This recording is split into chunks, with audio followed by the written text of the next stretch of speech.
একটা দল, হলুদ জার্সি পরা দল, যারা এতদিন মানে লুকায় ছিল।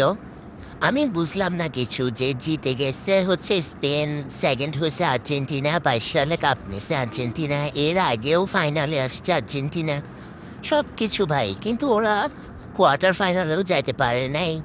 কিছুই না। তার উপর হচ্ছে যে কি দুনিয়ার কথা, বা ওরা এত ঝগড়া করতে পারে, মানে ব্রাজিল সবগুলা ফ্যান এত যে ঝগড়া একটা হয়, আমার ফ্রেন্ড লিস্টেরও সবগুলা হচ্ছে যে অনেক বেশি ঝগড়া করতেছে, কানের কাছে আসি ব্যান ব্যান ব্যান ব্যান। শুধুমাত্র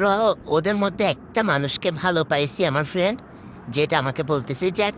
হার জিত তো হয় খেলায়, মানে উনি হচ্ছে যে একটু জ্ঞানী মানুষ, আর সবগুলো সকাল থেকে ঝগড়া করতেছে, কি রে ভাই, স্পেন জিতছে, এটা তোমাদের কি, তোমরা কেন এরকম শুরু করছো ভাই, তোমরা তো জিতো নাই, তোমরা তো কোয়ার্টার ফাইনালে আসতে পারো নাই,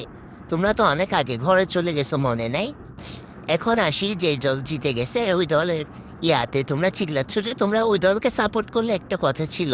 যখন সাপোর্ট করার কথা ছিল তখন তো করো নাই, এখন কেন এরকম করতেছ?